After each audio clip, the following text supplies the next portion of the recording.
ta lan tong le imai kon ro ai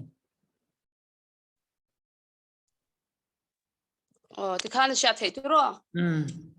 cái đi xuống qua Pathianin hun cha min pe a hun lom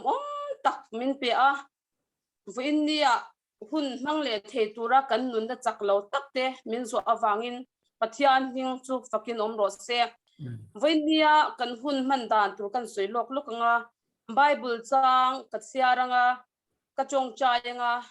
chumi zo chan tu kan kawanga chan tu kan ko zo a pulal thsi ngale achung te I la run lan turin kan somanga chuan kan som zo a speaker kan som le anga chuan speaker kan som zo a thu soya chang te le mani ril ru thu om te a thu soya chang ten sharing kan de le anga chumi zo a chuan lal chong chai le in kan hun kan ti top don ya Pathian thu lo ngai thang u Pathian thu tiang ni lo ngai thang u Samuela pakhat na bung kwa chang som hi pasari achengin chang som hi pasari hi kan siarange khomor lam chu an zu thlen chuan Samuel chuan solan hena sia lo hi kama kaltirla ani chu akalta a nang ero chu ding ri la Pathian thu ka hansil te riang che ati a wendia lalpan ring tu nun konga harsat na tam tak min pe a buai na tam tak min pe a mang an na tam tak min pe a heng zong zong hilalpan Pathian thu min shil du a lalpan min ti ding me kani ti hi ka thin lunga alo langa voin nia he thui kan siar du ani a thu kan siar te kan soite lalpan mal min som sak RAWHSE Pathian ma a punin ilo chongcha yang u Hallelujah, amen. Nen su lalpa ita ani lalpa su fakin RAWHSE. Lalpa vo innia ke ni chung kwa dam takin min shwaya. Vo inni theng thelo mi tam tak mu thelo tam tak an kara. Ke ni chung kwa ichol ni thiang dim ini dom tak mu thein min siama. Chung INKHAWM mangle thei tura min siam awangin lalpa kan lom ani. Voinia kan thu soi tu tur kan speaker te lalpa tharau thiang him nangman kal tangla ama kal tangin ivan wai cho min choin hiam sakle la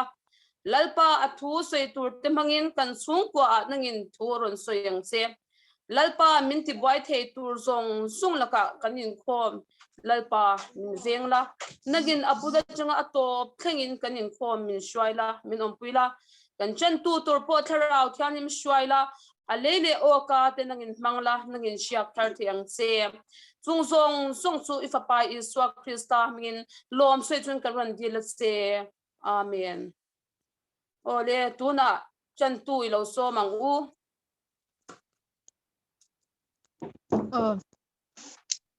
Deuteronomy bung som thum chang som panga chang hian kan chiaranga chang som pariat zawin tuna hian in ma a nun na le thatna thi na le thil chhalau ka da a lalpa in Pathian hmangai turte akong zo turte athu pek te adan te arau rel te pom tura tu na thu ka pek che u hi in zom chuan nungdamin in om anga in laupung anga in valwa tur ma chuan lalpa in Pathian in mal la som don che u ani ama ero chu in thinlung in khodang a hoya in nga thak lava shwai bawa in oma Pathian dang ti in biaka arong te in bol chuan in boral nge yang ti tu na hiang ka sil che u ani Jordan lui kamalwa tura in balu na rama chuan in dam rei lawang ti thleng hi ni se he Bible cha hi kan du na chan tu lai kan chung kwa a engamo taksa ate na neu te har sat na te engamo mani to ka kan tok ve di te a heta hian Pathian hian in kan nuna hian du le in enlet na turte ama lam kan lau nei zel theina tura a mel kan hmu fia theina turin heng thu te tiang ti min da sakani ti hi ka she chianga ko wan chan a hlu ka ti em kan non tar lang ani a kan Bible chatel panmal som sila Pathian ma ko ni lo chong cha yang olal pa na hin voina te kan chung kwa Zoom meeting in khom le thilai pa nangin min shwai khom le awang lom tho kan shil che a lai pa nangin hun har sat tak shileng ka ra te har sanna noya te lai pa inga motongin kan kwala tianga te lai pa ke ni chung te mo lai pa dam tak le lai pa chian na in thi san na te omlem lawa min khom ki le chin wa lom tho kan shil bok che ni lai pa nangin kan thil ti kung eng kema nangin kan ma shwai la kan hum min do sakla nangin kan hun nei tu kan speaker te po a in puwa cha na anga chataka aron in puwa cha chwa theinan ali le o kha te nangin min man sakla nangin bul min chan sak to a atop thing in min shwai turin if a palali so krista hina anon la ne amen ole tuna chuan pulal thasing ale achung te pathian fakla saturin ilo so mang u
Right to khan mic on zel se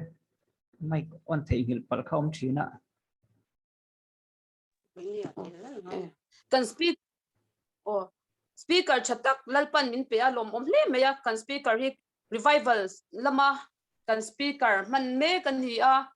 set free lama kan u kan rong bol tu poimo le chatta kan ya ti khavin he kan soitela tuna adu chen hun mang turin in thlasung mia lovin mang turin ilo so mang u trong a fe mo phía trái tu kina hianin vo in cho nu ti to zok teang kalom khop maya pathian ni masa karon chin to a in chung in phom kha pu tha ane na changin tu cha rau pui tak te kan ngai tha a ngai nom ka tia kha tu na sum kwa in fakna la ten han ron sali a rau pui ka tia in kan soi tu kha ka thian nu ngoi ka u naw nu an ni a man lai kum som don na yang chu kan in kal ho to alo ma ka mi kwal lo len ka sia he ka thian pa em mai in na house boka ka mi kwal lo len ka sia family member a kan kan in ngai hal ngota pathian ni masa tang kan kalom le maya ti chuan voina hian du khan na ti tu pui mangin tu cha soi ka tuma kan shuai tu khanin enge lalpan min van shiat pui o ka ti a ka chang chiar tulte lalpan min lo shiat puya rong hun mang tu tulte po lalpan lo shiat tir ven hi ka tia kan chan tu khan Deuteronomy bung som thum chang som panga atanga som pa riat zau khan ron chiara kein som pakwa hi ka chiar le chia dona ka ron chang than dona ti te kha ka soi du a lalpan sia min lo sia puya thu pui hi min lo pom pui le maya ti te kha kan soi ma sa du a kalom le maya hoina hian pathian thui lo chia rangu Deuteronomy bung som thum chang som pakwa thu chau hi in ma anun na le thi na mal som na le an sia ka da ti tu na hian in tung chang thu se tu atan leile van ka ko ni chu ti chuan nun na chu thang ro in mun theinan nang ni le in tha te nen chu ti chuan nun na chu thang ro in mun theinan nang ni le in tha te nen kan pathian tu chiar lalpan kan zatan mal min som sakro se amen nun na than tur pathian in min ofara ale lama kan than lo tur poimo tak mai min sil hal boka pathian in mishinga siam dana hianin aro pui hle maya du thang thei turin chanvo enge zalen na min pe a kan du than na thiang him tak min pe ka hi chu thang ro ti in min request na ma se min nor lui lawani nun na le thi na o ma chu min nun na chu thang ro ti in min nge na ma se min nor lui law min force lawani chu bang chon pathian in du than na min siam sak ni kan thu nei na kan zalen na ada chu tiang bok chuan setana point kan du lo chung hi thi na kong an che kong thil thalo thang turin min nor lui thei chuang lawani ti kha kan shiat a thalen ka sia tu na mi sual kan an ti te ngol vei te le thil sual hum sual dai tam tak te hian an pu chin ni chun thian te an thian te tu tu ngoni te an pu a chu chuan min soma chu chuan tia an tia an nge an pu china ani lo le ka du le pa ten min en dan ka du lawa ka thian ten min kom dana min ngai dana ka lung oi lawa chung te awang chuan kari ru ha lu tukin chu swal chu pati pachina ni ti te in pu tur kan zong roi china ama ro chu heng thil swal zong le thil tha thil ro pui en kim mai hi kan ma du than turin lai pan min chop chua saka chu mi kan than zok ka tor lui ma ni la vin voina hian mi hlotling te mi hlotling tak te chu an du than na azara hlotling na kong zo char lo hlotling ta an oma chu tiang chiak chuan voina ngol veile sola ba liam tuan kan ti te po hi atira te reu te an than zel na chuan voina hian ngol vein mo sol warin an lo om tir ani chu bi ni ba chuan voina hian kan du than na hian tei ma ni ya zalen na thui takan ya setanan min nor lui lava pathian pon min nor lui lava chu mi kan mi mal ngai da na kan du than na chu apoi mo em awangin kan du than na hi enge kan man thiam apoi mo hlein ka sia a boina kan du than hian chatuan a hong ti kan chat ti la poi mo ani chatuan a hong tel miau awangin boina ka du than tur hi pim pur turin pathian in min da chu bang chuan in tei ma ni ya po hian thil sang than tur tam takalom china maro chu khovel na thil moi le tha min pek min offer zong hi thang tan ngo tila chuan lim na tluan tling min pelawa rei lo te lim ne ro chu min pe thina ni ma ro chu lim na tluan tling min pelawa min ti dam kim zo lawa chu bi awang chuan lali suwa krista thanga dam na kim tak tak nei turin pathian in min dua pathian le khabu pum puya hian ama thanga ama kal tura ama du zo om tura min fuina abu pum puya hian kan mu chuak vek ani kan thu nei na in ngat ani awangin boina hian kan thu nei na in tu na po zoom INKHAWM Zoom CHHUNG po INKHAWM online fellowship kan nei te hi ei mani du than na ni a kan du than na chuan pathian bi hau turin min suaya du lo thlatila chu tu te point kan perfect the ni kan host pu sauri na ngei pon a voin chu ka pe lo mai ti se a phathea chu tiang in tron de nge suai tu oi te kan tron tu te hun ron mang tu te le kei ma ngei point boina hian he pathian biak INKHAWM hi thang lawila du lawilang chuan mutzal thang so kila ani lo le len ti thang so kila ta chuan kanom the ni chu tu nor lui ma ni lawin boina hian pathian bia in kan INKHAWM a chu tiang chia chuan voina la le su krista kan thanga pathian biak INKHAWM kan thang ang chia hian nakin zela po he kong thazo ka kan kala du than na dik ki kan mana poimo em maya chu chuan chatuan ko ga min suai ni ti kan siat a poimo hei ti hian kan INKHAWM a kan thu thap maya ma ni sitting room ma thap kan thu thap maya dei ma ni lamin ngai da na chuan thu INKHAWM a kan ngai mai the ama ero chu kan chatuan hun kan pan mek zela ni ti kan siat a poimo hetia kan thu renga kan INKHAWM reng chung hian kan chatuan hun kan pan meka chatuan ko ga kan kal meka ni ti kan siat a poimo a chu chatuan kong zo tu te kan ni awang chuan nun na chu thanga nun na ko kal zel tur kan ni ti kha kan siat thar a poimo em maya pathian thuwa kan hu mathaya bung som phani chang som tum le pasaria ki thu chuan thiama chanti rang chenga ki thu vek chuan thiam lo a chantir buk don cha sin ti kan mu a heng te po hi kan thu soi na enge min suai dan kan thu soi bok hi min ti ok tu min ti zalen tu min ok tu mo a thale a chia min khen tu ani china tu wangin voina hian lali suwa krista dua lali suwa krista thanga kan leile ka te ngei po ma faknan ama choi moina na kan man chuan lalpa du zongin kan oma chu kan thu nei na kan man thiam na chuan chatuan ko ga min suaya kan thu nei na chu thiam min chantir tu ata na kan man apoi mo don he ani ti chuan in zoram ring tu te kan tv ka nga mi zo te kan ni awangin tuilai rap hitan tame me mani ko shana INKHAWM thei hun la ya INKHAWM ma him me malalpa faka INKHAWM kim thap lalpa faka ban phara mo choi moi tu tam tak te zinga hian he la ya hoi molaya va zina zu va in le mai theite hoi molaya nula tlangwal bok in nge dan lo anga ti mai ang pathian ram ti lo zo nu panun mang le mai te tin pathian thu soi mol lai po mi nu ngai zon poi salo mi pa ngai zon poi salo rong bol tu ti si nga ngai po hian zo ra ma hian tam tak kan o man ti enge mo sat kan o man ti ani chu mi rong bol tu ni si rong bol tu lo ha mi pa ngai zon she lo mi nu ngai zon she lo zuin ruk she lo dam doi ti ruk she lo ei ru she lo te kan ni chuan apoi don em maya kan thu nei ne tiam min chan tir tu le min chan lo tir tu ni si don awangin chu wangin abi kin rong bol tu te ke ma ni chung kwa ngei po hi kan in en fi apoi mo khut maya tran lam bik nei si lawa nge ni ten khovel par moi na an chena ban an phara an falama an libe me mai suatel vela na hunan famanga chu huna chuan hun faman very ngotte mo malam very ngotte tilpui om em chuan alang mi alo ma se la li suwa krista tel ve em ti kan chu tanga china la li suwa krista tel ve lo na kan in mang na salu tukte mo heta la li suwa krista betura biak bu ka INKHAWM ma enge athunei pola fatana va in paulan le kha kan shele chuang si lawa tu tiang chuan hei kei po sang ni le som pania khan ka pasalin min baural sana kan lo single ta ni chu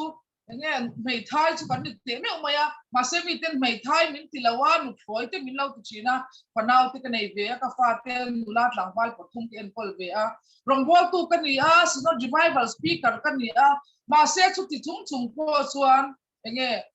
zu in min khem lawa sum le bible no in min khem lawa drugs in min khem lawa ma se chu ka sing du na lai na chuan kan un ko har na lai na chuan enge sẽ ta ron tir pon thea lalpa min fiana pon thea enge ko pui tur om ang taka tha mot khatia angte betu te kha kan lo nei ve mol mol china han ve chiang chuanin ko pui nei te pon lo nia chuan rong bol tu thata tak te pon ko chana chuan an lo nia chung song song chu chung ko in ko man ya wa kan soilam du na chu khang song song enge dik om ang reng te walang dik zik klok si lo lalpa ma din pui ngam si loเพราะเวลากันเจียนชูจวนทราวลังอินกันอมละว่ากันละอมละว่ามิชิงกันนั่นนี่อ่ะอมนั่นเจนอมมาล้อมมีตีดานเท่าอารมณ์กันที่อ่ะข้ามีนะไม่ไงไงสันนะมินช่วยลูกเจ้าคันตีเหล่าตูเฮริงตูเฮียแต่เหล่าติชีนะดูทันนะดิกเหล่าโซกกับเหล่าทั้งชีนะสุดท้ายเจ้าชวนนัสตะการมวลพวินขี้ตอมพักคู่ตะลักขลักกินอมชีนะปัจจัยชวนอดูหุ่นอาจอยสร้างอดูหุ่นอาจอยเนี่ยไม่ชินติดตุกกันหัวใบบุละสุดที่เจ้าชวนนัลปารองกันโบละอามาดูซองอมกันชนะอามาไอ้น่ะอ้างชัวกันคลุกลัวอามาไอ้น่ะซาร์กันเสาชวนนัสตะกินมามินโซมามีที่ไงนัดเละลมเตะดูสักกันเล่าลัวมาเซลัลปาดูซองกันอมละว่าอามานี่เราซอกทิวดังกันขันชวนหัวตะเนียมตะกะมินหมดขดอดโดนนี่กันปฏิญาณอภัยเรียงเราอามาสู้กันมวยนั่นแหละกันสานนะอามาสู้กันรบปุยนั่นแหละกันฟินนะนี่ติเสียอามาทั้งตูที่เจ้าฮีตูน่าชวนเบ็ดเล่นเนี่ยมินหลังริมาอีละนักกินอาชวนน่ะซอยสานเซลตูเตบ้านเทนเชงอาซอยสานเซลตูเตกันมีติกันเสียแต่ไปหมดพวกไปจูมีรบปุยนุนรบปุยตักไม่จังตูชวนดูทันนะเพี้ยนี่นะดูทันนะเสลียนตักไม่อามาทั้งตูระมินสมนะฮีกันปมอภัยหมดเลยอ่ะจันนั่นลำบิกในเราเงี้ยชุดสิละก็สวยอย่างเชี่ยคันเขาชนะอินคอมไทยลายอ่ะอีริเม่มาลัลปาฟักเขาชนะรองบอลตุชัดตักนิชีนะคะเป็นเดมิกาวางินเขาชนะกันอินคอมไทยละว่าอินคอมไทยละว่าวางันนุนเราอินชาดาเลต้ามานี่ตุยนะซองมานี่นอมตีนะซองเจ้าไวปุยเลต้าลัลปาพวกไอ้สักเราคริสเตียนอินติซีริงตูอินติซีมาเซริงตุนุนดานตุระนุงซีเราที่ตั้มตักกันออกมาแล้วลิสวคริสต์ในตุยนี่เอ็มรองบอลตุยนี่เอ็มตีละชวนนี่ชุมีขมิ้นชุดินหุ่นก็เจล่าชุมีขมิ้นชุกันจันฟ้าก็เจล่าที่สวยเจ้าตัวในมาเซนุนตักก็คริสต์หัดสีกันตั้มลุตุกันกันรามาเฮียนจู่ๆอภัยลุตุกันตุยไล่รับพอมิลัลปานอดูเร่งละว่านุนนั่นแหละทีน่ะมินออฟฟาระสุดท้ายชวนนุนนั่นแหละทีน่ะชวนดูทันตูนุนน่าช่างตูรินรีเควสกินเปตาจู่นุนน่าช่างเหล่าตูเต็นน่าจู่ปัจจัยเฮียนนุนน่าเปก็จอยมัวจอยสันเฮียตุ้มเหล่าตูกันเชียอภัยมัวนี่ชวนอเมริกันซิวิลวอร์ไลคานินปะปะขัดจู่มาล้ำเล็ดชิมล้ำมันอินเดวะสุดท้ายชวนนินมาล้ำเล็ดชิมล้ำมันอินเดวะฟังคานินชิมล้ำดีข้าดูพวกมาล้ำดีข้าดูพวกถกปลายมั่วถกปลายอันนี้ลันนั่นตัวนี้ชูนิ้วตราลังนี่นั่นตัวที่ชวนนินอโครตานชิมล้ำฟอมเกโครตานมาล้ำฟอมแต่ชวนนินล้ำจังกันในเราตู้ละมากันจังเราอินล้ำจังเว่กันนี่ตีอินเงี้ยเราดิ้งชัวกันเราเสียชิมล้ำมันมีชวนมาลำจังอันนี้ที่ตีอินอาเกตกอร์ฟอร์มฮักจังชวนมาลำจังอันนี้ที่ตีอินเรากับตาที่ชวนชิมแล้วมันมีชวนมาแล้วมันมีชวนอักกอร์เจ้าวรนหัวมาลำจังอันนี้มาลำเมียนี่ที่ตีอินอักกอร์ฮักจังชวนเราหัวเรากับลุงตาสู้อามาอินไงดานาชวนถกปลายมั่วถกฉลุตุกไหมนิวทรัลละไงอินชัวมาลำพอลพวกกันนี่ชิมลำพอลพวกกันนี่ตู้ลำมากันนี่เราจันบิกันในเราตีนมั่วติดฉลุตุกินตีนเราดิ้งชัวกันมาเสียจูติดฉลุตุกนี่อินไงนะจูอันนู้นนะลุตักไหมอาจารย์พาตานี่ทุกอย่างเชื่อชวนกันไบเบิลชวนตู้มันเขาตู้ปนิรงอบอลกบเทลเราประคัดหัวอินประคัดอดูอังตีมาท้ายบุกลุกจากสมดีเลยปลีขันกันหัวจู่อีกนี่พอที่กันอินฟิอานาชกบไหมปะเทียนลำจังสีเราปะเทียนช่างสีเราเดียนปะเทียนมีกันนี่รงบอลตู้กันนี่ริงตู้กันนี่คริสเตียนกันนี่กันติบกสีมาเสกันช่วงเรื่องนู่นเฮียนินแล้วลิสวคริสตาเฮียแล้วตักสีแล้วว่าเฮลายาปะประคัดอังไม่เฮียนกันก้าชวนนัลป้ากันชนะมาเสกันทิ้งลุงไอรอให้ชุดทิ้งสวยตีอภัยสักทับเราไหมสู้เฮลายป้าหลังเทียกุรตานชิมลำฟอมกิกุรตานมาลำฟอมไม่คันกันก้าเล่กันสวยดานะให้ชวนนัลป้าลำจังกันนี่นัลป้าทั้งตู้กันนี่มาไอรอสู้กันทิ้งลุงเฮียนเฟียนเรียละนัลป้ากันทั้งตักไม่เว้นตีฮี kan chi apoi mo khop mai ka thlang bok thin lunga thlang bok taksa thlang bok lalpa ta na mi hlang ni hi tuna hian kan tum a hun to tak newa bible in hun mor thli thleng tur a soite alo thleng mol mola hei kan zoram zim te a po sar thi te le nat na wanga thi te ni tin mai hian kan om zoi soi reng maya covid in min ti buaya hei notice a tuna po number 1 kan ni le atu kina mi zariat chuang positive an han mule a buai na lir in min nanga ni min pia loka te ka kolosi pa te unau dom tak tak pathum na thatak tak chel enge pathian mi mo zai rong bol hun tu po lang bang to chin te kan chana ka tiang khan mun chen ka ta kwari in lunga la nge kwari lung in mi del num ti te ka tiang khan a chiat na lir min hwal ve la ni chu tiang a chiat na lir min hwal ve lai chuan kan pathian thu chuan nun na chu thlang ro in nun theina na tia he ko ve hi baural me ka chak na chopina baural me ka chu ti lai tak chuan nun na thlang tu ti chuan chatuan nun kan nei zel dona he ko ve la pomal som na thlamwa na dom tak kan chan mai pia lama chatuan na lim tom lau lo lenga pathian mal som na donga amma faka ni ti na lim em nat le lung mai lau to lo leng ku te kan ni ti kha kan sia ta poi mo a chu nun dom tak mai le chan vo ro pui tak mai chang tur chuan tu na kan du than na hian chatuan kan chatuan hong ti kha kan sia thar le apoi mo ani chuan ti chung in khom te kan ni boka wangin kan tu le fa ten voina kan du than hi azaran zau do ni ti kha kan ron thai langa de kan bible chang chera kan diu tur na mi bung som tum chang som pakwa kan nun na chu thang ro in nun theinan nang ni le in tha te nen atia nang ni le in tha te nen atia he hi ka du em maya fa pathum ka nei via fa nu pakhat le fa pa pani nuna thlang balan ni to nun na chu thang ro in nun theinan nang ma tan chau ti se chuan in enge alazia om katia ma se voina nun na ka than hi in tha te nen ati mo ka tha ten ka zaran zau do ni chu lali suwa krista ka thana nun na ka than sham na hi nakina chuan ka fa pa te ka fanu te an fa te mo ka tu le fa te zong som tan po chu nun na ka thana chu azar zau tu tur an ni do na wangin lali suwa krista po kal hi min ti pur chi na ni chu mo ke ma chau hian azar su zau do din lang chuan ke chu ka piang thara ege I thanem ngai de warong bolin vak lo ma ila ka pian thar tho wangin ke ma mal te hi van ra ma ka kal le langa atok fiang mai thei maro chu nun na ka than hi ka fa te ka tu ten azar an zau do na wangin ka phur chi na ni chu mo rong bola fe suwa te ka phur chin dali suwa kristan mi a shom ka tor ve ti han nuam ka ti chin a chan chu ke ma chu na zar ka zau don lawa ka tu le fa te zong na zar an zau ve do na afan thatak em o ka ti an nun na than hi chu wangin zanina po hian patha te po kha thil sual tin rui hlau boya tangin shom takin nupui fanau tu le fa te ti zakin mo ka tiang khan hun lo bang thina nun na than china chuan ka thian pa ngei po hian ka pa ania atia chanchin kha soino ma ti tu ko ani mo wana pa holan concert laya zurui chuin vakal ta se stay sa tangin ku ka pa ania tigam lawang tu nai ro chuan wana pa hola kan crusade lian pui mai buat sai ta se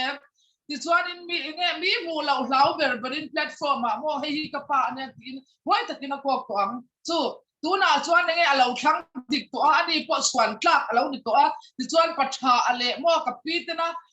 in lo than kha in tu le fa ti hianin azaran zau do na an la zau se do na ni chu kan pathian tuin min tiama dot asoi na reng si lawa sam siak tu chuan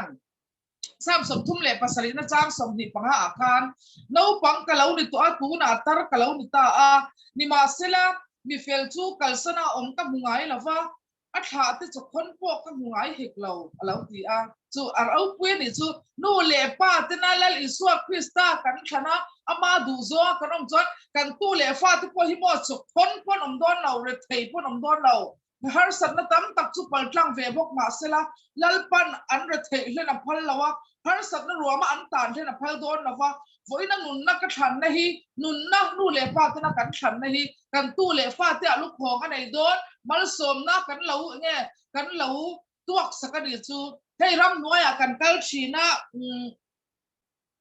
makan nau pan deuh lai chuan công tiền rêu tia cần kalan hi min công sir ton ton aron bo chun maya ta chuan kan nu te na mo kan pa ten chem pui an tinga kan kal na tur kha an vai eng zela ti chuan nim pik bon lu mai chu an manin an lo vai enga an lo kal masa a ti chuan an munga an fa te chu an tu le fa te chu ti chuanin hadam te vin ni mina achim le ati boy lovin kan kal thina ni chu tiang chia chuan voina lal isua krista kong kan lo sia le hi kan tu le fa ten nakina chuan enge an lo kal ve na tur ani ti kan sia ta poi mo a kong sial tu tur lal para min ruat awang hian tu ma in tha da lavin enge ril runa le beidong lavin a kong sial tu kan ni ti sia in thanem ngai zokin he ko nga hian kal ze lang uti kha kan in som du mola nu le pa ti tu le fa te swal na awangin kan rum khowa hei har sanate kan to khu ni chumo ka tong trai pe to lo oi kum chu ti za chu ka tong trai to a ka fa hi ka pasal hi ka tu hi kum chu ti za chu ka tong trai to ma se ti a chuak thei lo ka be dong to ka pe to lo ka kan lo thi ni chu ma se chu be don to na pe to lo na mang chuan se tan han min vo za ma tuma patian in tinge ti nun na chu thlang ro nun thei na nang ma ni le in tha te nen tin na kan than chuan enga nge kan tha kha aboral te nang mo kan dam chungin kan mi nge kan dam chungin kan mu thein kha drugs kha zuwa kha lo sim lo po ni sela kan thi nuwa po kan trong trai na le ama kan than na wang lal pan chan dam don ni ti kha kan pom ngam apoi mo kan rin ngam apoi mo tak bewani chuanin atom bera tan chuan du thang tha thei turin hun tha kan na nei kalauti hei tlai om lo ani chumo rongwalin mun sang sang kan kal china hei central zela te home sang sang ate le koshan mun sang sang ate pulpita thu ka sei mai ba ka hian counseling class te pe in midang dang te ka pom china sual ko ngalo kal thui to deu het te chuanin te chu ka be dong to hun tha ka nei to lo hun tha ka nei to lo hun ka nei to lo an te china amai ro chu hun an nei zia hi nasa takin ka shil fia china thil tha ti tura hun nei to lo tak te chu le noya phumi an om to ani le noya phuma kan om ba nge hian hun tha kan la ne ya thil tha kan la te ni ti kan siat apoi mo chu mi du thang thil tha thang thei tur chuan kan pathian thu chuan korin le khatuna tu ni hun lom omani tu ni chan dam mani chuani hun lom oma ka ngai tha cha chan dam mani ka tran pui cha ti si ti kan hu chu wangin tu na hian kan chung kwa kan dam kim thar lo mai the kai mani ngai po kan fel fam kim lo mai the ma se he hun lom oma ama kan than na hian chatua na dam na chatua na lim na chuai to ngai lo tur min pedona chu nun lu tak kan nei the na tur chuan pathianin min khema min shila min ofera tu tiang ang chia chuan setana point ke ma ni churi la chu kuma kal lo tur chuan min khem ngat ngata nang chui tlai to kal ve ma la engmai tak tak chuang lawang trong trai le thin ma la trong trai dam tak tak chuang lawang ti tem setana min khem thi ni chu mi ni wang chuan ke ma ni hian ke ma ni tan le kan bangai ti tan he ko ga hian wai sen taka kan kal tram tra tlai luat om lo ti sia kan lo bul than na fu to lo ma sila kan kal tlang nge angai ni ti sia thanem ngai zo ka kan fui to na poi mo khop mai pacha po khan ni na taka chuan abul than na fu bi khei nge chu te in tiang khan har sam na boina tam takato ka amale chung kwa ti shoma ma se hun nu a chuan than tur di krista than na chuan tu na chuan chung ta tan dam na alo ni to zo ka tu tiang chia chuan ke ni po hian kan lo thang fu lovin kan om dan alo dik lo ni point boy ta chang hian lali suwa krista thangin adu dan ni omang u chu ta chuan lal pan mal som na thar min lo vu ranga kan lo to zong ai le tam tak thalal pan min pele do na ni lâu thì sual to chin Bible hay bị tắc tắc căn mua lâu thì sual to chin mà se in chira le chin ta căn mua này chu zia căn mua pakhat ka du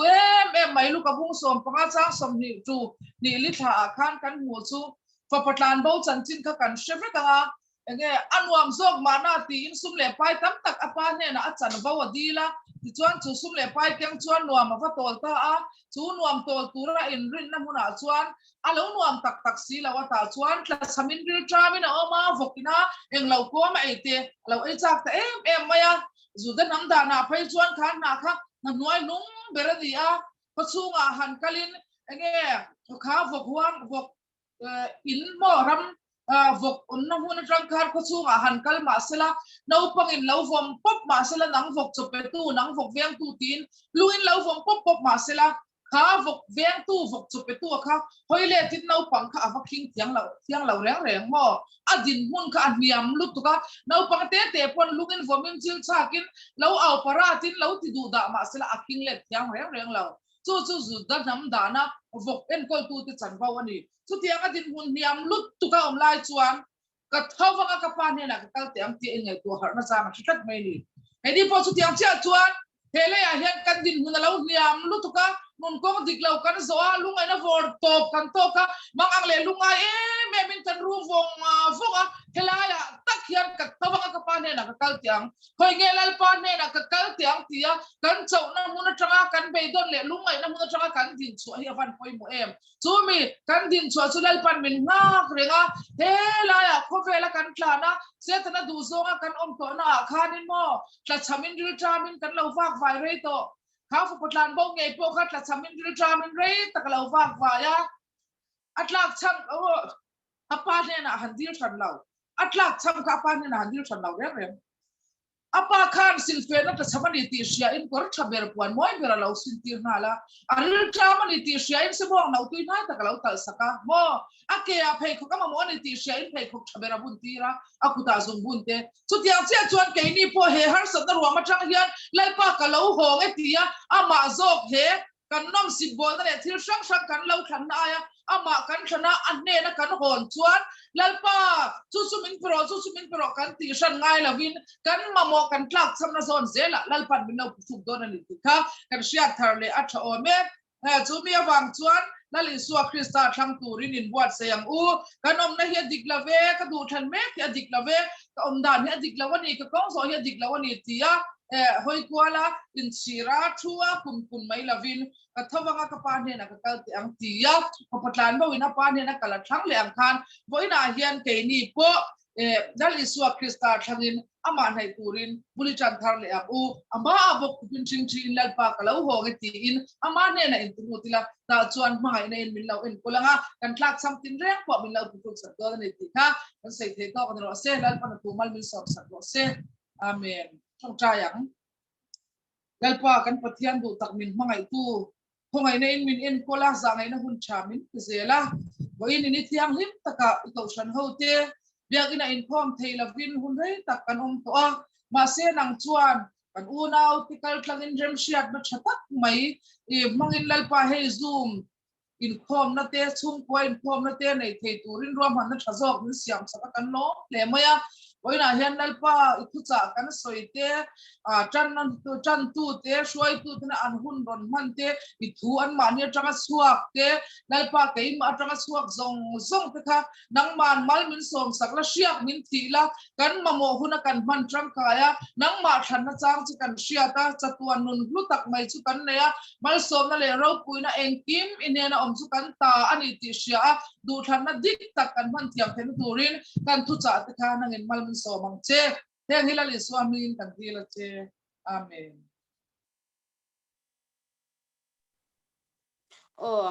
alo mom le emya vinia speakerin kan mamo kan sung kwa mamo tak mai thu aron soya kan sung ko mamo mai ba ka keima a real room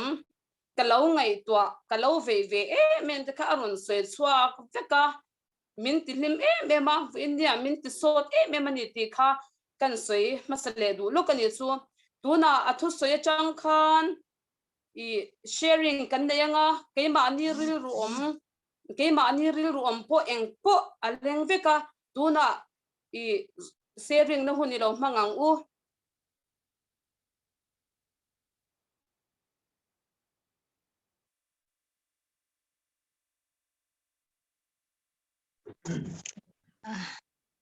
kan sai velok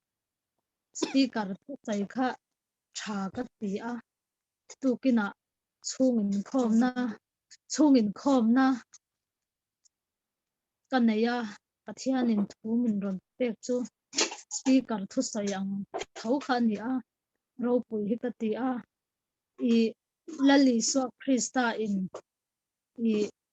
cross a i min ron chan chuak vek to a mi zong hi ui re te mi pa ngai zon ching te mi hur te rui lo ngai te min ron chan dam vek to a i mausian ai ku ta ramatangin Israel pa te roi chuak angin lali so Krista in amma in chandam na cross kong thokin min ron roi chuaka chuta chuan tun hun hi mausia in thalera azui du tak takte local roule atiang deuh khan nat na mang ten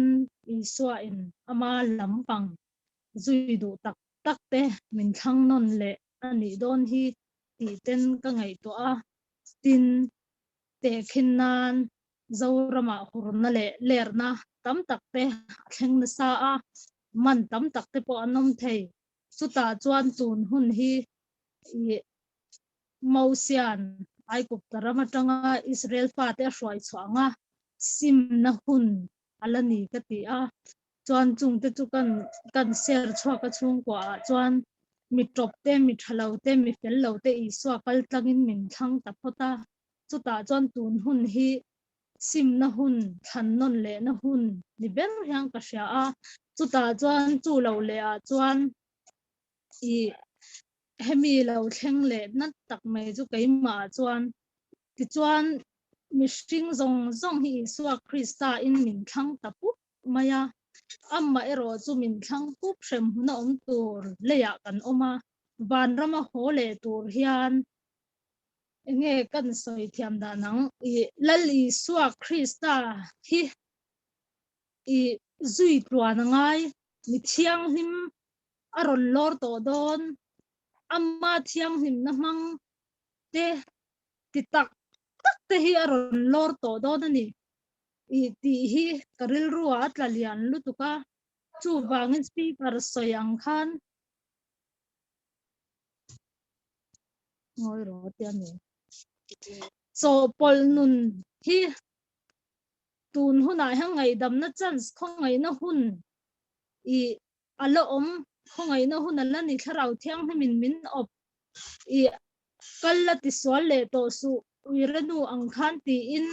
so pol nun te pon sim vek maila ke nge pon so pol nun kalo nei na omang ka thabi ka in tilo i rui hlo tilo te po mi rel kan chin pon so pol nun kan om chon sim ma tu mi ler deuh kan lo om pang kan chung kwa sim dai tu chu i swa in ama thiang hlimna manga i lo thiang hlim te ron lor don to sia katang velu tuka a chan chu i swa kha a than thisen angin kan sual tlan na wang khan far khopin atwar ani a athi mak ani a ti chuanin kan nun le na turin a tho le ani a i a chan dam na hi a thuk lut tuka tu wangin chopol nun hi chuan banram kan thleng don lo kan solte isim tharngu banram anoi to kamang ang lut tukani speaker ina ron soile khanin minem het chu wangin kan chung ko bi gai chuan ho chung kwa leya kan ni a kan kimang hian banrama i swat thatna a thole nun thiang him thatna khamangin banram thlen kimi tumang u a chan chu i swamin chandam na hi a thuk lutuka i chandam na khan thisen farzoi zoin crossan khen be ma pon atwar ani a so pol nun me hi adalu don lo keipo sim tur ka nei hi in dap reng angai ti te hakan soi du a chuan chu lawa keima om le chu keima le ka chung te ngei po ni tho dam lai mi ho sapa thi no la zarani hi kan du le loi ang si hi ring tu te hian a bol tha ka i chu lo le sawa hian ran nunga min ron pe boka i chung leng le hnoi leng an in dawa ba kang hi ni kan tum le kata chu wangin pathian thu hi kai chu ka hre sei lo lali swa lo ring ve to ro ti a swal sim to he ni me ka hria thiam kanu u kanu mai nge bula po ka ti kai chu kanu ka thui lo la li swa lo ring ve to ro u ti mai chi ka ni a ka ti a tu kin chu chung ho chu noi takin ka ron sa ya a thleng na ve ma ka ron sa ya ni chu speaker thu soi neng khana in shuling ka sha a rau pui ko ke Zel ro u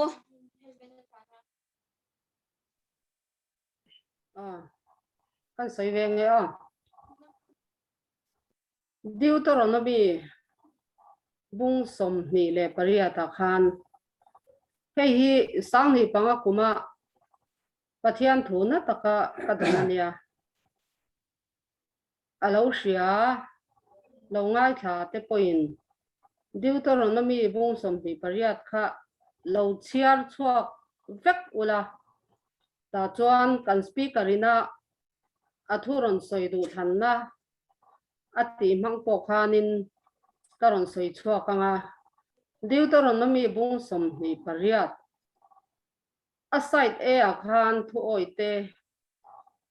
lo turatia vanram lam ni lovin leya aside bi akhan thu oi lo te lo tur ati kha shem huna ni lovin leya ti hi sang ni pangakum khan pia takin kadonga kan speakerin du thanna ati te kha kan ram kan ring tu nimal nuna hian du thang thei kan ni lo ti te hi kan tlan puina sem ema du thang thei kan ni zia speakerina aron seya khan e kan pathian thanga pathian thu anga ke pen thei kan ya he ka taksa hi sual lam kong zo po a ka du a thang thei kan ni du thanna aron ti kha apoi mo hle in ka sha a Deuteronomy bung som ni pariata khan thoi te ni lona aron soya khan a fi em maya speakerin a keima chan vo big ni lovin tha te tha le chong thleng ati kha kan thu hian kan pathian thu hian a soi pia lutuka aside bilama khan thu oi lo te lo ati kha tuna hian bu thei hian kan ram hian kan seng chho me ka thu oi lo ati kha han chiar thachar charila fa kan singanga pathian thu kan oi lo chuan e ral kap thei an ni huna sala ka hruai sakang cheu atingat mai ni e chu wang chuanin i pathian thu hi thu thung pathianin thu min thuna chu athu thun kan bo chiat ang zelin pathian hian leya hian amaring tu dik tak kan ni chuan min thunun thina kan rama po hian e thunun na kan dong na sem ema e chu wang chuanin kan speakerina e du thanna aron soi kha apoi mo le maya tuna hian ka du chuan ka ks thei pathian ka trina awang chuan ka tilo thei hei hi kan hriat chian apoi mo in ka hria a mizo christian tena kan ngai tua ril bernia ka hriat thin fo chu thi nu pia lama van ram ka pathian khongai na thona chan hei ringot hi pathian ina tumani lo ring tu te poin ama kan rin chan na ni lo na kha leya hian min ton tir phot thi pathianin atum ania e chu wang chuan pathian thu hi kan da toi ka tia hi pia lama kan mar phu to pa chatuan nun chan ringot ni lo khan isu krista kan rin na zara khobela kan du thanna pathian kan thana atana ama kan tri a kan nun na konga hian e bible hian thu thung hi alo siam met lutuka hei hi kan man fia hi apoi mo le in ka sha a vo india hian thungai thatu zong te poin cho nên mà sao cái sợi to ang khan thu thung lu ya oma thu thung thara oma kan taksa kan rilru kan thara wa oma tharau chan dam ringot hi pathian tum ani lova hele ya hian pathian kan trina awang le pathian thu anga aman kan pe ka pathian kan trina wanga mun fian real mi mu lo kara po lalpa thang tu nu na chuan mal som na hi alo tiam na sa em maya hei hi kan man chian hi apoi mo le in ka sia a ka thin lunga po pathian thu lian ber ani a chan dam na thu te hi chu kan rama hian soi em ngai lo kan man vek to kan pas vek to kora zurui themai mai po hian Isua Krista thi sen na tho a tho na chan dam kan ni na hi chu min counseling vek thei to ma se chu ngot chu pathian tum ani lawa taksang he ya pathian thu kan oya taksang he ya pathian du zong kan du than na kan ti a taksang he ya khowela hian pathian fak na le choi moi na taksa kan ni hi pathianin atum ani a chuwan chuan hei pathian thu a hianin kan lom na atamang keipo pathian he na hian lom na kanga mai pathian he na ka trong trai na polom thu ka soi thin ma se kha atok lo pathian lom na taksa hi kan hiam pathian thu soi hi keima hian a lo thingem pathian thu soi hi keima hian akal thangem ti hi kan ngai to hi apoi mo khopin ka sia a kan in khom te hi hei kan ti reng thei lo po ani mai theya kan lok thei na turin pathian fakna taksa a pathian choi moi na taksa marin kanunin lalpa choi moi ti ang hian he kan taksa nge maya he khovela kan len chung hian khovel mi tena an hua marinun anga a choi moi na a faklo na taksa kan ni hi apoi mo ber maya he chu wan chuan vo inia hian kan speaker in du than na ti aron soi kha apoi mo hle mai voinia hian trong trai po kan du than nain kan trong trai thei bible chiar po kan trong trai thei kan du than nain kan ti lo thei chu wang chuan kan ring tu nu na hian pathianin thu athunga chu athu thuna zom tu le athu thuna oi tu kan ni hi pathian thu na ani thut na kan ni ti hi kan siat apoi mo le mai ti kha sharing na hian kan soi chuak du'a kan zawa yata na mal som na ni sela taksa a pathian fak lo mia lo ring tu hi kan ni hi a lo om le in ka sia a bia kina te kan kala pathian kan va faka kan choi moya kan lama chungat chu ni lo marin kanunin lalpa choi moi ati hi anuna pathian thu a oi na mi tenan hu khan mari chu pathian thu oi ani ti an mu fia chu kan ram nun hian kan mamo le maya Deuteronomy khan aron soi fia khok maya panu fapa in na yanga ral ka phayan ni huna sala ka roi sakang chau ati ta kha tha tu tena pathian thu kan oi lo na ra hi kan tu te kan fa te a hian zoram Christian te nu na hian alang fia lutuka chu wang chuan nu le pa ten pathian thu kan oi hi kan tha te tha le chong theng te ta na thu thung kan von na ra hi ani do na ni ti kha speaker ina ron soi kha ka lo thu pui ve to maya keima nu na sang ni panga kuma pathian in fia taka min mu tir hi ania ka thu pui top meya voinia hian ka taksa hian pathian choi moi na alan lo hi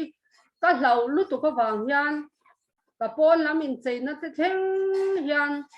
khovel mi te hi ka zar zom ngam lova a tun ma a pathian mi hriat ka ni ma a ka in cheidan zong te hi kala du em maya ma se kanuna lalpa fakle choi moi na alan lo ka hlau awang hian ka pon lamin cheina te ka in thuam na te ka samrong thengin ka samti dan theng be dan thengin ka min hul cheidan thengin pathian hian he thu thung hi sami panga khuma min hu fiatir ma wangin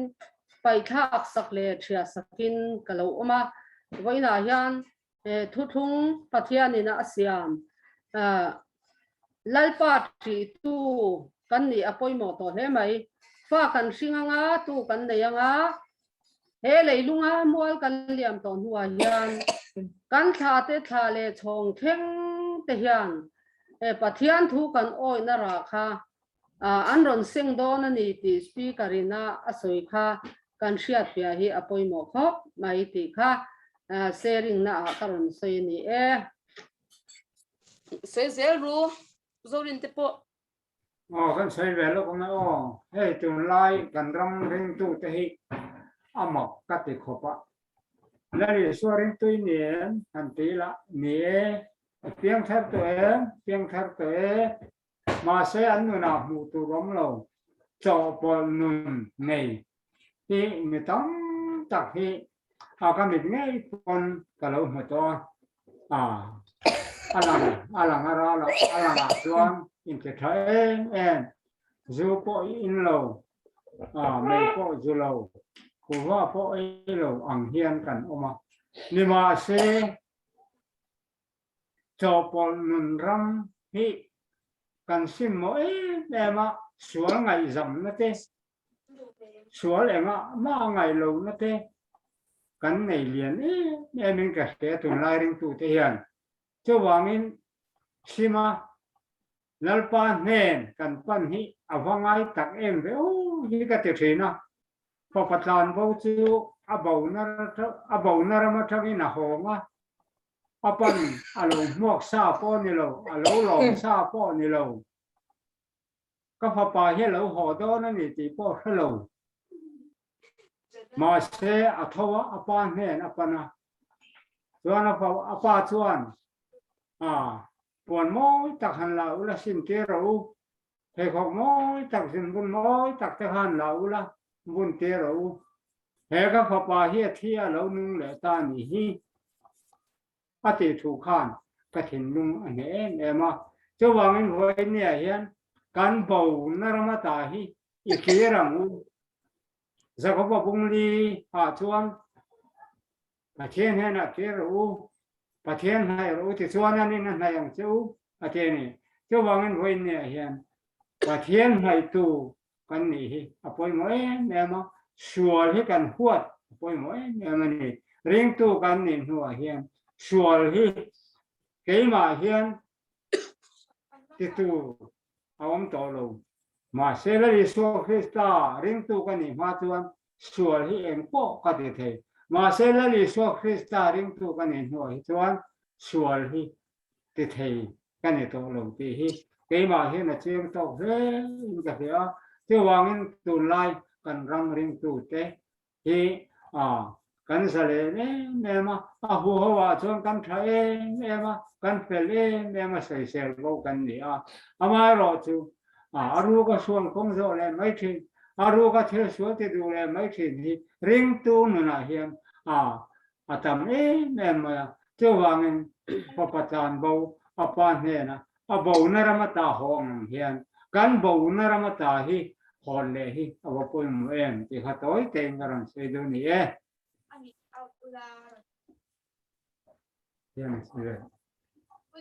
kan soi ve lo kang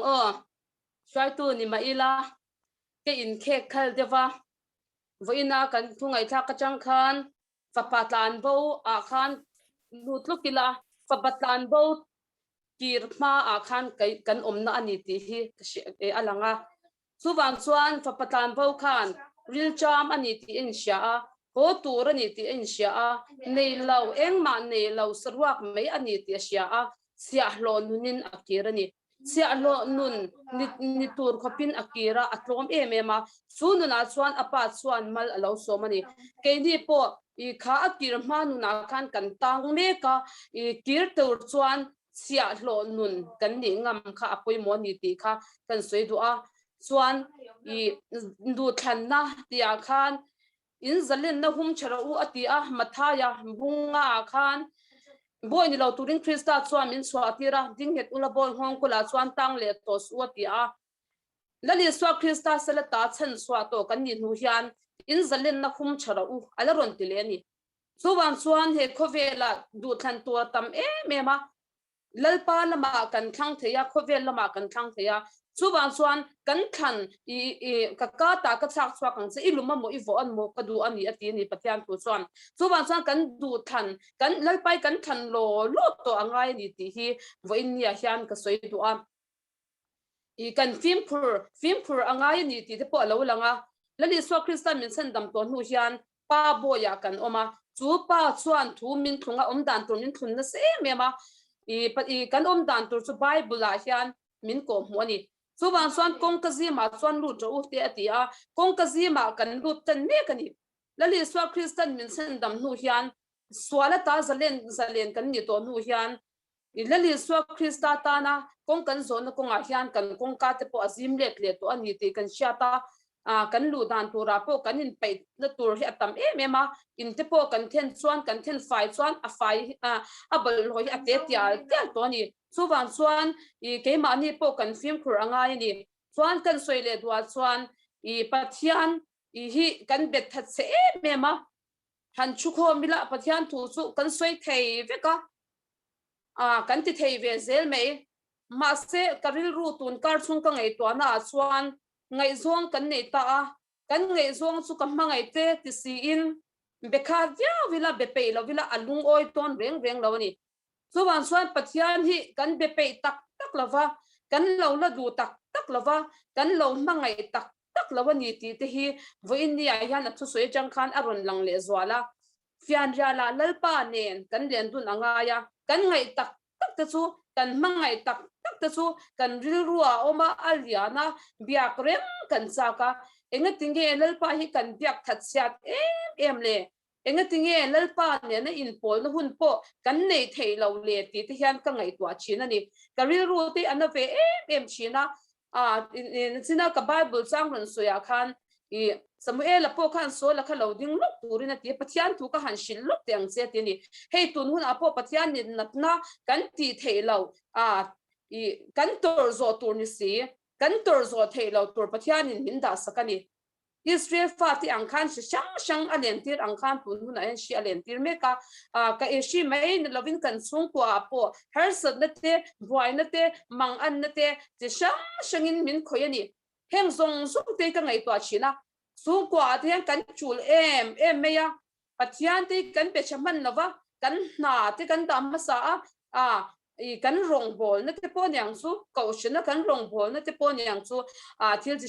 shang mai pathian ne kan in kar kan rem ma hian kan da lal hi atam em me ni chuwang chuan pathian in tun huna hian loading luk te thu ka han shidang che min ti hian ka sia ni tun huna hian I Samuel apo lalpan I thu soiro itsia lo ne na thu soiro itsia lo ina ngai tha eti chuwang chang vo in nia lalpa itsia lo ne na hian thu soila lalpa ilam ka lo hoye enge ti du in nei ti lalpa lam kan hoya amma ne na fian riala na sataka kanin be hi apui mo in ka sia chumi tur chuan kaushan INKHAWM min rebun saka I min khar saka I khwangte te himna te po isaya adkhan min I ati re tur thu te asweni engkim kan school kan dalal masakte kal kaushan kan dalal masak zokte kan engkim mei kan I kan e zon na zong te po du to ka ti thei lo turin lalpan min shen be sakani heng zong sunga hian kan la har tok lovin ka sia a I kan la tir tok lovin ka sia a lalpa bia ka fian ral nun nei ai chuan fian ral nun nei ai chuan lalpa bia ka alam hoi ai chuan I mani du tan ti du na du than na kan da luang liam ani chuwang chuan lalpa biak bible sia tong trai ama du tak taka alam hoya ke pen na nuna hian kan du thei lo ani e mathai bung som panga chuan he bit hian min hian an kai min choi moi an tin rung e ro chuan min la si a empo ni sila an zir tir na a mishing to pek an zir tir awangin an mi biak chin hi a thon mai ani ati chuwang chuan voinia pathianin kan biat khon lo na turin a thu kan shiate kan sot puya alam kan hoi na tur hian min tip ding meka min kau ding meka ke ni sung kwa hian vo ni thuk kan ngai kha ka tang tian kan sot puya ama biak na hun tur ta na kan hun kan da kan pek te poi apoi mon ka sha kan na kan da lal ema kan thok thei lo su pon mani in sung na buai na kan in da sal tang le ema chuwang chuan tun huna hian lalpa ne na fa patan bo angin sia lo ni tura kan kira a thu soi te ngai khatur le a o ngai chang thei tura hun kan pek ve a kan mangai let ve poi mo a na chida ka soi tu ang khan I kan be tle be me ma I ngai zong kan nei ta kan biak tlem chuan I an lung oi don lo voinia ka ngai to a kan chalai te nu na te po hey mobile phone ten edik me ma an en thingin an eya an por silowa an sina an lum silo tin I bible chuan chuwang chuan enga ma hian kan en china chalai te nun kan cleara zin tho na chang shilo mut na sang shilo an ni chu ta chuan kan lung oi lo ve em shin ni ma se chu ta kan ri rom chu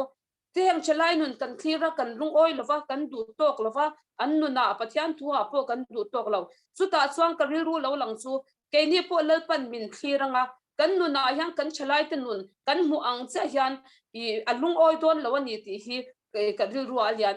ma chu atop nan kan soi le du chu I min fia me ka lalpa ka thang ti mai ila lalpa thang tu tak tak hi an lang fia don athang tu lo chu an lang fia don lo an athang tu hi an lang fia anga athang lo tu chu hno din an om don chuwang chuan lalpa mitina song chuwan ram an lut longa pa du zong ti tu chu an lut don ani atiang khan pathian thang tu ti an lang fia dona beitong man kan ni to lova beitong lova ne chanem ngai taka ke pen tur kan ni a kan tu le fa te tan na sila kan ngai thak ang khan chu chuan dum na le chuan tu ni na thika siam mang pathian ani awangin be se na nong nen be se na thar nen pathian thu kan oya kan tlan chat kan om na mun fa patan bo ang kanin swan kha poi mon ni ti kha kan soi tu ani a thu kan soi telal pan mal som ro se amen chuan soi duin la omem soi le ro ule o toy te kan tiring hun atam to lo na ang to ni se kha kan speaker duom tak mai pathianin masangi min han pe Runremsangi ral te ania zai thiam lo jok te ain ti thina ma se zai thiam deu bukin ka sia ni hun thatak mai miran man saka kan chung patana kan mamo nimal tim tena kan mamo le he thu lo ngai tu ti tan pu mamo pathian thu nung tak miran puan su sakaro pui le meya ni du than na man thiam kha aron thu puya ro pui le meya kan chatuan hun kan pan me kan ni ati lai khan mi a khoi ve le ti chatuan ki eng chatuan hun ne kan pan ti hi zona e ma hian ron lut boka chatuan hun kha oma wan ram ne shen hun kha oma chu bang chen kan chatuan hun pan me ka kha wan ram ani em ti akha mani in suit apoi mo tin rongbol tu ni si aruka so rongbol tu te tam tak an kan om to chin ani chuwang chuanin venia hian rongbol tu ni chung sia aruka sual khoi reng chung sia rongbol te hi pathian mit mo chan atenom em meya ni zan khan film pakhat mizo film kan ena delivery boy ti kha kan ena an re thei lutuka ma se an re thei lai khan apa ka delivery boy ani hei delivery boy ti chu thil internet ate kan han chata online in aron PETU kami delivery boy akha kami film mang khan ron changa chuan ni khata cheng za ni vela lo vein ka ria chuan apa lo ho tur te hi an hak le lem em a fa pakhat hin neya ti khan the to pin na thoka an nei ang ka him takin an eya anu pui po alo him the em a him takin apasara lo boi som thina ti chuan anuwa chuan an mobile khan lo thau ke pal lo meya afanu le anu anin chuna mobile pakhat kha a thau ke ta chuan mobile kha dora wa siam tir dona a hlui to lut tu ka rei to lut tu ka siam the to lo ngan lo ti siam the to lo wa chuan an le thei zia te pa te nupui te mamo ko ka ti sak the lo tia manin khongai na nen re thei na nen khan ama khan zon tak tak kha lo oma chuan thil awa deliver na thin nu khanin alo be tha khop maya chuan tum khat chu a falin kom ta chuan a falan kom na chuan heroin supply chain khan lo nia sum don nan lo ti thina ta chuan in re thei zia te in chung ko har sak zia te po kan thria delivery lam hi tina sabuka nang hi kan ring chia number 4 hi min supply sak vela in thatak chu isa thei nga lang an tia adu lo thu kha soya ho san ta ma se anua me se sinan chun chun zom leya cheng chu deza chu lo don ni anan tia chuan kha sum o na kha are theina awang khan sum o na kha lo om ta sum kha amamo em ta ni chuan an va in bom ta chumi heroin ti thin te zuar thin te sum don na ti thin te nen khan an in bom ta chumi nuwa chuan heroin number 4 chu tol ve tur chuan kan ra thei sia vai khat che ka ti ang atia vai khat chu heroin chuan tol ve ta a hral thei em meya ti chuan vai khata khan cheng sing li vela moni ka ho ha ni ni khata khan sim hi kha ho ta avai ni na ka chuan sing li avai thum na ka chuan nuai thum le abak extra sanga khan tia khan atop thei ta reng reng lo meya to pa chuan le police nan tan man don tan man lei thei lo wa tan cheta wa meram hoya khan apathian ne na den nei dam adila chuan to pa chuan an tlan hong kha an pui kha ina lom si lo wa khonge oman tia biakina tong trai an tia tan biakina tong trai lai kha biakina wa kalchila an pui bula chuan lalpa min ngai dam ro he sol lian tak kalo ti hi min ngai dam ro som le pai kan nei lo kan re thei la ya lal chana ni ta se ning kha kan thei hi to lal chana ka ni to lo wa chu wang chuan sum le pai hi vai ne hin kan mo lo mana re thei de bakan omadim de bakan an kan du to so lalpa min ngai dam ro ati suala ni atia ti chuan atopa chuan an pui chuan ke pon ka ngai dam de cho chen ni atia dia ken pon an chu ka police in an lo changa an pui fanau ten lo thei lovin zel pan ngai na pasal chu anan thla ta chu ta karil ro om bong chu re thei lutuk te po hian kan re thei na kal tlang te po hian setana hian min be yani sum du am na te enge sum mamo na lutuk khovela jon sum kan mamo e ma adika ma se kan mamo na lutuk hemi re thei na lutuk te po hian setana po hian heng te ron mang the ni ti ta kha mi mu chu atira chuta atil mu chu pakhat chu sual hi chu atirina zep theya an pui khan zandan hi te khan apasal ka chu khanga yas dam doi supply tur khan dan hi hiya ji na tenga tinge chu don khongi kal don min thil ro ti po khan a thil do tlat lawani chu mo chuan atopa chuan ti ngai na thelawa apasal chuan thei to pin na ka thoka in shom ka lawa ti hian ka kal don ani mai atia kal lui ta atiang khana to pa policeman kha lo tok ta kha ania chuan karil ruar nom chu kha suala kha anu pui bula chana zep char theani a zep chara ma se anu pui bula a zep kha ato pa hailani nom thawani chu bang chuanin sual kan zep ruk te kan ti ruk thin te kan lo chapo na thin te kan lo du am na zong te pathian aya kan lo da lal thin zong te ben lia hian nakina jon ti lani na lo om do na chu bang chuan tun hun hi kan du than na hun ani pathian thu chuan i thu in thiam a chan ti rang sia i thu vekin thiam lo a chan ti don che ni atia kha venia hian hei hi sarangila kan du thanna kan speaker ina soeng khan kan du thanna kaltlangin kan fa te po hian min zui don ani atia kha apoi mo le maya pathian ria pathian lam kan hoi tak chuan enge kan fa te pun pathian lama khan an local nge don ti na ani chuwang chuan nu le pa te kan poi mo ema fa te tan kan du than na hi kan fa te po in ron thang ve don ani chuwang chuan venia hian pathian tri ila to ber na ta na kan soi du chu pathian thu oi hi dam na ania dam reina ania kan mo tin reng mai mal som na kan don na po ania chuwang chuan pathian thu hi i oila ka ke le ka chung te hian venia hian lalpa rong chaw nia kan bol don ni kan zo suan ro soi tong khan ke ni pon ke le ka chung te ero hi zong lalpa rong ani kan bol don ni kan ti thau thena turin khang te kha kan han share ani lalpan kan sharing temal min som sakro se masangi kha kan speaker chunga khan long thu thin nung takin kan chung pomingin kan soi bok ani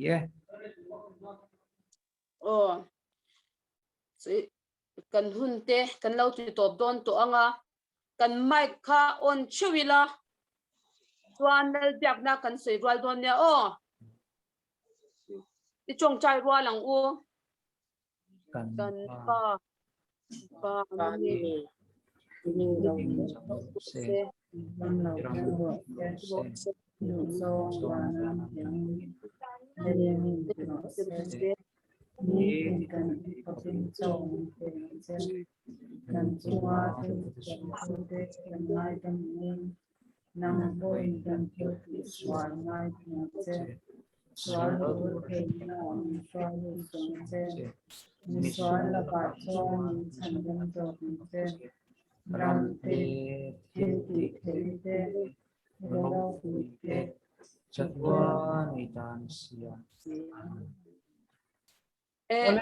in zavain bye bye umasa nom nu tu ke masangi kan lom nu tuk